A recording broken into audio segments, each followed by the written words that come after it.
all that comes, of course. Written work also has to be done. A lot of listening. Teachers also need to be. Teachers also, of course, need to be good listeners, which is both a characteristic, which I think was one of the labels that we saw on the wall. You're a good listener, but we felt that it's also part of teachers' actions, being a good listener.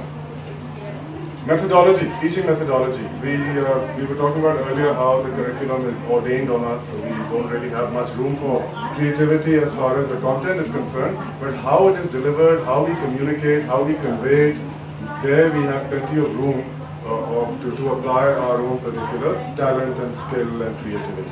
So that also, yes, would be part of the teachers' actions, which would go a long way in bonding with the students, which is necessary for students to open up their minds to learning. Classroom management, which is not just the lesson management, but classroom management in terms of the physical management, the discipline in the classroom. If there's murmuring going on, that's very distracting. If somebody's trying to reach in for those chips in their pocket, that of course will make a lot of crumpling sound, or cell phones going on in class. So classroom management, yes, also necessary to create a proper learning environment in which everybody can concentrate and participate. Motivator. A teacher, I attended one such conference a few years earlier as well, in which we had a presenter from UK at that time as well, kind of like the speaker we listened to this morning. And he said something very interesting. A teacher is a leader or a manager of their classroom. Somebody else also mentioned that earlier this morning. Manager, I totally subscribe to that. And as a manager, one of the most important skills any manager needs to have, whether in a corporate environment or in a classroom, is to be a good motivator of their subordinates. So yes, that also we jotted down as part of teachers' actions. Now all these actions to achieve what objectives, what learning outcomes. Now grades of course do come to mind. But interestingly, we as a group decided to put that as in the end. Before that, the building blocks required for the grades to improve eventually, we felt personality grooming. Teachers do contribute a lot to personality grooming because a younger impressionable age group does develop their own personality by observing their teachers, because they spend so much time with their teachers, probably more than with their daddies at home. 5 hours, 6 hours every day with their teachers. Intellectual capacity development. Students should also, as a learning outcome, become more mature, more mature in their thinking and their mindset. Knowledge and understanding of the subject content, the topic, whether that's and that's where the assessments come in to check whether their knowledge and understanding is clear or not. Willingness to learn. You could have a bunch of reluctant students, no matter what you do. If they have the attitude that they don't know and they don't want to know, there's no way we can help. So for me to be able to help them, we didn't appoint a timekeeper for you, so I probably need to come in. I'm done. Okay. Sorry about butting in like that. This group is now timekeeping in terms of 3 minutes for questions. Just one. So to what extent do you think the teachers' actions, I mean, yes, they were very laid out, these are the qualities that those teachers have. To what extent will these affect the students? To what extent? Well, these are the actions that a teacher needs to take into consideration, depending upon. It's a little difficult to quantify exactly that action on a 0 to 1 scale or a 0 to 100 scale. But these are the actions that within which we, the teachers, can alter and experiment and apply our creative skills to see what works. With different groups, it will work differently. Every academic session, first 1 month, I try to discover what the batch is like.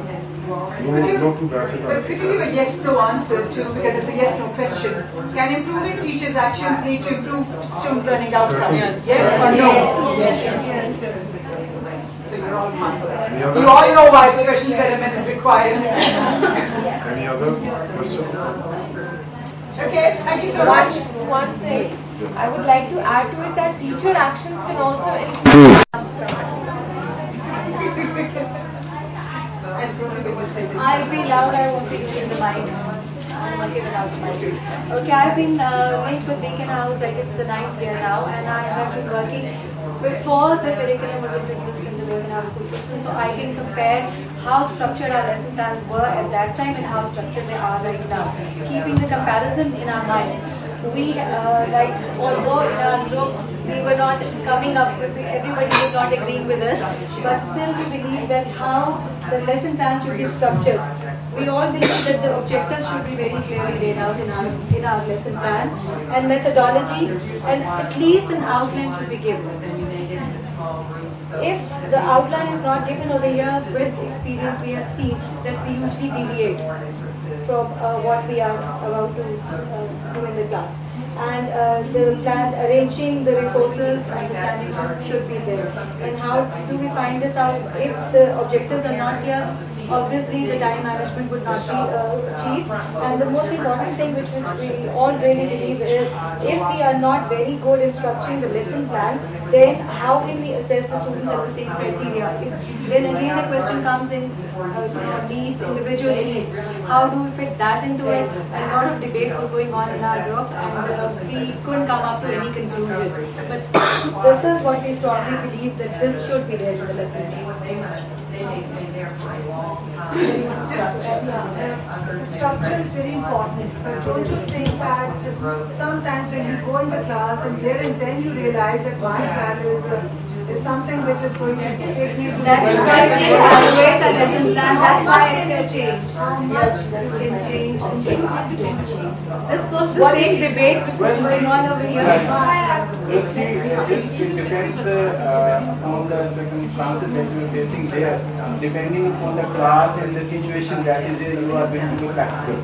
So you may find the things are not appropriate that you have planned, then you can change them accordingly. It depends on the feedback that you Again, you get. cannot be, the extent cannot be defined. Maybe a little bit change, but not the whole plan. No, you need to stick to your objectives. You need to stick to your objectives. Can I just add? How do you know? How do you know? Because everybody sitting here, I know you all must have experienced this. At times we don't read the lesson plans, dandi mein maar jate. At that lesson, if you recall that in mind, we really get confused, and a lot of deviation from the main thing does. I strongly believe in this. Only initial planning is enough. At times we can, at times it doesn't work. You cannot deviate from the objective. No, you can't. Can I just add one thing here? Yes, you can be flexible. Yes, you can deviate from the objectives. But there's a lot that you know about your own lessons, students, learners, context, etc. And if you can't preempt a lot of things, it means that your planning is faulty. Because you should be able to actually preempt the mood of the learners. At Akhri class, the class is first thing in the morning, they're coming after a test, they're doing this, and be able to plan accordingly, because you are the best person who knows your learners in the context. And if you're not thinking and you're only doing the lesson plan for the heck of it, then you want to throw it away, because then suddenly you find these learners are not in the mood to learn today. And then what do? So you see, the planning is not the physical planning of the plan, etc., but in your head, planning for what? Planning for you. It's not an easy task. It might take a couple of hours to plan. It is the most difficult thing to do, but I think it is a must. Thank you. So we can see that, at least from this group, that some structure at least is essential to facilitate learning. Not to constrain learning, but to facilitate learning. And you can see this example that unless we have the structure, very rigid structure of 3 minutes, timekeeping, we would not be able to get everybody to talk and listen to everyone. Right? So that's necessary to facilitate our learning. The group after that, who's the last? Which is the last group? So could you be the timekeepers, please? And just tell us your question before you begin. Okay, our question was, is teaching a solitary act to be done in the classroom? Why or not? So initially, in our group, the debate was whether it's a right question or not. Because one of our colleagues, she's from Malaysia, and she says, what sort of a question is it? It cannot be. It's never happened. So It's not supposed to It's not happen. supposed to be. It's a wrong question. Something wrong there. You have to ask. So it was a debate amongst us. But we have to be yes. Would you have to say something? No, I'm just trying to put the things in order that this question, as educator, we're not supposed to be encountering this kind of question. It's out of But question it's to have this happening. question. It's a shame. According to her, it's out of That's why I question was to have this asking. question even to be asked. So when we discussed about it, it is happening.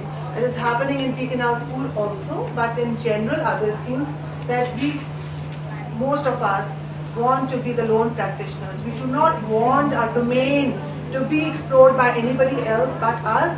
I'm the knowledgeable person, pouring Jagan Marx theory, pouring my knowledge and go out of the class, and that's my own duty. But for us, I think it should not be. It's a big no for us as a group. And we think because effective teaching cannot be done, it's not possible without involving the learners. The whole environment, physical and the learner themselves, and then the stakeholders. We think that it's not only the learners who should be involved in this learning process, but the parent and school management and the other teachers should also be involved in the whole learning process. And then learning could not be confined within the four walls of the classroom. It has to go beyond. We need to know about other ways of exploring the same knowledge. We cannot have the knowledge to be, the information to be given to the students within the classroom environment. Sharing experiences among the teachers, open new ways. It gives a less stress on the teacher. Something goes wrong in my class, I will just kill myself just thinking about why it happens to my class. Why my such and such child cannot do the work, or I cannot manage my class. If I start talking to the other teachers or start asking other teachers to come and visit my class and observe it, I may find a lot of other solutions, and it's going to be less stress because I would be knowing that the same problem happens in other classes with other teachers also. So I think it's something which has to be shared and something which cannot be done in a solitary way. That's it. No comments. Wonderful. Thank you.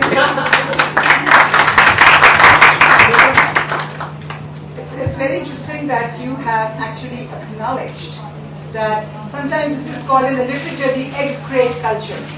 You know, in egg crates, you've got separate eggs, all nicely separated from each other. So as soon as I close the door of my classroom, that is my class, and what I do inside my class is my business only. Absolutely, and I don't want anybody to know about it.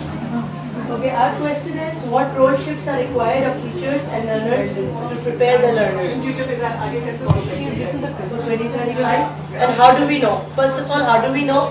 We all know that the students are changing. They are just not take it as it comes to them. They are changing. They want. They're exploring new things themselves. So they just don't believe what we say. They know even sometimes beyond us.